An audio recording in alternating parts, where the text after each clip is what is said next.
Hi friend, how are you. आज कुछ नया सीखते हैं। कल के क्लास को हम लोग रिपीट करके थोड़ा सा जो पार्ट है पहले रिपीट करेंगे थोड़ा सा, उसके बाद फिर हम लोग आगे के पार्ट की ओर बढ़ेंगे। तो फ्रेंड्स, इंग्लिश बोलना, लिखना, पढ़ना सबको आना चाहिए, ये सबकी इच्छा होती है, लेकिन उसके लिए हमको सही तरीके की प्रैक्टिस भी बहुत ज़रूरी होती है। तो फ्रेंड्स, इसलिए हम पूरे सिस्टम को सही तरीके से सीखेंगे और फिर बाद में उसकी प्रैक्टिस करेंगे। और ये आपको खुद को करना है, क्योंकि जब तक आप खुद से नहीं करेंगे तब तक आप डेवलप नहीं हो सकते हैं। तो फ्रेंड्स, इस वीडियो को आप ध्यान से देखिए, ध्यान से सुनिए और हर एक वर्ड्स को फॉलो करने की कोशिश कीजिएगा। So friends, let's start the video now. हम लोग यहाँ पे जो इंग्लिश है सर, तो इंग्लिश सबसे पहली चीज क्या होती है? तो इंग्लिश ये है लैंग्वेज, मतलब भाषा। भाषा का प्रयोग कम्युनिकेशन के लिए, मतलब एक दूसरे से संवाद करने के लिए, बातचीत करने के लिए इस्तेमाल करते हैं। हम एक दूसरे से बातचीत क्यों करते हैं? तो हम लोग कुछ आइडियाज होते हैं हमारे माइंड में, मतलब कोई भी काम होता है तो एक दूसरे से शेयर करने के लिए हम लोग बातचीत करते हैं। तो हमारे आइडियाज, माइंड में जो भी विचार आते हैं, एक दूसरे से हम लोग शेयर करने के लिए हम लोगों को कम्युनिकेशन करने की जरूरत पड़ती है। अब ये जो कम्युनिकेशन हम लोग शेयर करते हैं, आइडियाज शेयर करते हैं, ठीक है। अब आइडियाज हम लोग कौन से फॉर्म में शेयर करते हैं? तो वो हम लोग शेयर करते हैं सेंटेंस के फॉर्म में, वाक्य के फॉर्म में, चाहे छोटा बोले या बड़ा बोले, लेकिन हम लोग बोलते हैं वाक्य। वाक्य बनता है वर्ड से, शब्दों से, और शब्द जो होते हैं वो बनते हैं लेटर से, अक्षरों से। इंग्लिश के अक्षर क्या है? तो इंग्लिश के अक्षर है A to Z, ABCD से Z तक। तो फ्रेंड, जिसको भी इंग्लिश आना है उसके लिए उसको ABCD से उसको वर्ड्स बनाते हुए आना चाहिए, और वर्ड से वो सेंटेंस बना सकता है, और सेंटेंस ही मतलब लैंग्वेज होती है। सो फ्रेंड्स, हमको स्कूल में ग्रामर पढ़ाते हैं, तो ये इंग्लिश में हमको ग्रामर क्यों पढ़ना पड़ता है? ग्रामर का मतलब होता है व्याकरण। अब व्याकरण तो इंग्लिश में होता है, हिंदी में होता है, मराठी में होता है, तो ये व्याकरण क्या है, हमको क्यों पढ़ना पड़ता है? अब आप देखिए कि ग्रामर में आप क्या करते हैं, एक्टिव वॉइस से पैसिव वॉइस बनाते हैं, प्रेजेंट टेंस से पास्ट टेंस बनाते हैं, डायरेक्ट सेंटेंस से इनडायरेक्ट बनाते हैं। तो आप इनडायरेक्टली सेंटेंस ही बनाते हैं, तो आप ग्रामर में सिर्फ सेंटेंस बनाते हैं। फ्रेंड्स, ये आप चीज समझिए। और इसीलिए ग्रामर मतलब क्या है? दूसरा तीसरा कुछ नहीं है। ग्रामर मतलब अलग अलग प्रकार के वाक्य बनाने का टेक्निक, हजारों टाइप के वाक्य बनाने का टेक्निक आप ग्रामर में सीखते हैं। और जहाँ पे जो वाक्य का यूज होना चाहिए, सेंटेंस का यूज होना चाहिए, वहाँ पे फिर आप वो सेंटेंस को यूज करते हैं, चाहे लिखते हैं या बोलते हैं।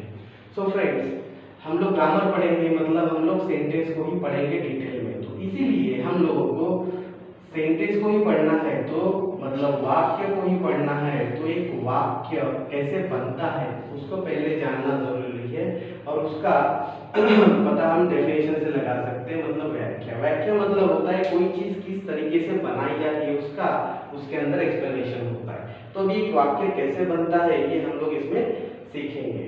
तो यहाँ पे एक डेफिनेशन क्या कहती है वो देखते हैं। A complete group of words which has sense and tense is called sentence. Friends, यहाँ पे इसको हम एग्जाम्पल से समझते हैं। यहाँ पे एक लिखा है a complete group of words, एक पूर्ण शब्दों का समूह, मतलब ग्रुप। यहाँ पे एग्जाम्पल है, जैसे यहाँ पे है 1 2 3 4, ये 4 शब्द है यहाँ पे। अब यहाँ पे इसको बोला है ग्रुप, शब्दों का ग्रुप। अब जिसके अंदर क्या है? सेंस। अब सेंस मतलब क्या होता है? सेंस मतलब होता है कोई भी चीज करने का तरीका, मतलब पद्धत।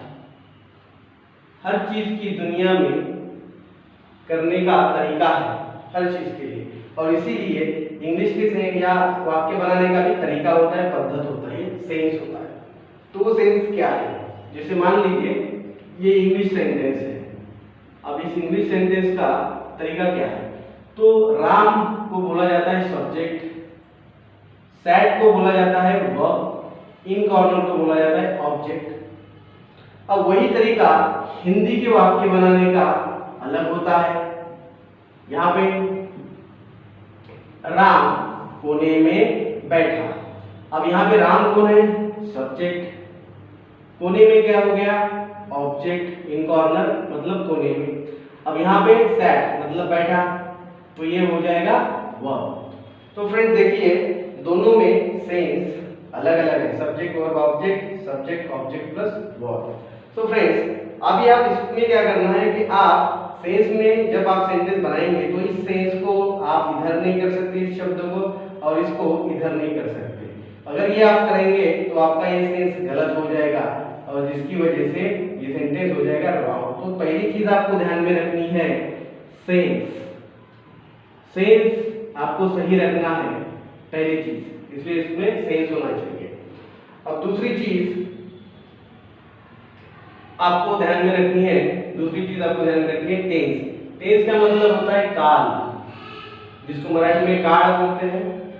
काल का मतलब क्या है ये पता होना चाहिए, अगर ये पता नहीं तो आप टेंस ही नहीं समझ सकते, इसलिए मैं आपको बताता हूँ। इसका मतलब है समय। काल का मतलब होता है समय, टाइम। आप जो भी वाक्य बोलते हैं आपके वाक्य में टाइम होता है, वो अभी के लिए बोल रहे हैं या गए हुए समय के लिए बोल रहे हैं या आने वाले समय के लिए बोल रहे हैं, तो वो हमको पता चलता है काल से। अब ये हमको टेंस, काल या समय कैसे पता चलता है, तो हमको क्या हमको पता चलेगा राम से, बिल्कुल नहीं। क्या हमको पता चलेगा कॉर्नर से, बिल्कुल नहीं। क्या हमको पता चलेगा सैड से, यस बिल्कुल पता चलेगा सैड से। सैड मतलब बैठा, बैठा मतलब वो बैठ गया, मतलब उसने क्रिया कर ली, कर ली मतलब वो समय हो गया। खाना खाया, खाना खाया मतलब उसने वो खाना खा लिया, अभी वो दोबारा नहीं खा सकता, मतलब खाना खा लिया मतलब वो खाना खाने की क्रिया उसने कर ली, तो इसलिए वो समय चला गया। तो इसलिए फ्रेंड खाना खाया या बैठा, तो ये जो वर्ब होते हैं, क्रियापद होते हैं, ये क्रियापद से हमको समय का पता चलता है, वो अभी का है, गया है या आने वाला है। तो फ्रेंड्स ये सेंटेंस जो ये सिंपल पास्ट टेंस का है, और इस सेंटेंस को हम लोग इस तरीके से समझे हैं, मतलब ये साइड से हमको क्रियापद का पता चल, क्रियापद समय का पता चलता है। और इसीलिए अगर यहाँ पे आप क्या गलती करते हो, अगर यहाँ पे आपने प्रॉपर वर्ब यूज नहीं किया, मतलब साइड की जगह पर सिटिंग लिख दिया डायरेक्ट, तो यहाँ पे भी ये सेंटेंस हो जाएगा रॉन्ग। तो इसके साथ हेल्पिंग वर्ब कौन सा आता है, मेन वर्ब कौन से आते हैं, फिर इसके फॉर्म्स क्या होते हैं, ये भी आपको पता होनी चाहिए, और इसीलिए आपको इसका भी प्रॉपर नॉलेज होना चाहिए। तो हम लोग आगे स्टेप बाय स्टेप लर्न करेंगे ना। तो हमको ध्यान में रखनी दूसरी चीज है कि वो है वर्ब मतलब क्रियापद, और मतलब इसी को बोला जाता है टेंस, समय। तो हमको दूसरी चीज ध्यान में रखनी है एक वाक्य बनाते वक्त, वो होता है टेंस। अगर ये सेंस सही है और टेंस सही है आपका, तो आप एक परफेक्ट सेंटेंस बनाएंगे। अब जब आप एक परफेक्ट सेंटेंस बनाएंगे तो आप 100 परफेक्ट सेंटेंस बना सकते हो, और इसी सेंटेंस को जब आप बना सकते हो तो आप उसको बोल भी सकते हो, लिख भी सकते हो, सुन भी सकते हो। तो फ्रेंड्स ये सीक्रेट है ग्रामर का। इसीलिए ग्रामर को आपको इसी तरीके से समझना और उसको प्रैक्टिस करना बहुत जरूरी होता है। ठीक है फ्रेंड्स, तो ये आज से आप इसको फॉलो करेंगे। तो आप आज से आप प्रैक्टिस कर लो, कम से कम रोज अगर 5 सेंटेंस आप एक हिंदी का बना लो या हिंदी के ऊपर से इंग्लिश का बना लो, तो ये आप थोड़ी थोड़ी प्रैक्टिस करो तो आप अपने आप स्ट्रांग बनते जाएंगे। दूसरी चीज फ्रेंड्स, यहाँ पे मैंने स्पीकिंग के लिए एक सबसे बड़ी चीज लिखी है, जो है थिंक इंग्लिश और स्पीक इंग्लिश। ये बहुत इंपॉर्टेंट चीज है। जब तक आप सोचोगे नहीं तब तक आप बोल नहीं सकते। तो इसीलिए फ्रेंड्स अगर आपको कुछ भी नहीं आता है फिर भी आप माइंड में सोचो, आप चैनल ही चेंज कर दो हिंदी या मराठी का, सीधा सोचो कि मुझे इंग्लिश आती है, मुझे इंग्लिश बोलना है, मुझे इंग्लिश आती है, मतलब ऐसे सिर्फ सोचो। सोचने के लिए आपको कुछ पैसे की जरूरत नहीं पड़ती है फ्रेंड्स, पर आप सिर्फ एक बार सोच के देखो, आप बोलने लगोगे। प्रैक्टिस करोगे और थोड़ा थोड़ा बोलो। तो इसीलिए सोचना जरूरी है। माइंड को जब इंस्ट्रक्शन दोगे तो आप अपने आप उस प्रोसेस को करोगे। सो फ्रेंड्स, इसलिए फॉलो इट, और ये आपको ही करना है, आपको परफेक्ट बनना है। सो प्लीज फॉलो इट, और इस वीडियो को आप ज़्यादा से ज़्यादा देखें, शेयर करें, सब्सक्राइब करें अगले नोटिफिकेशन के लिए। और आपको अपनी खुद की डेवलपमेंट करनी है तो keep practicing. So friends, good day, thank you, bye.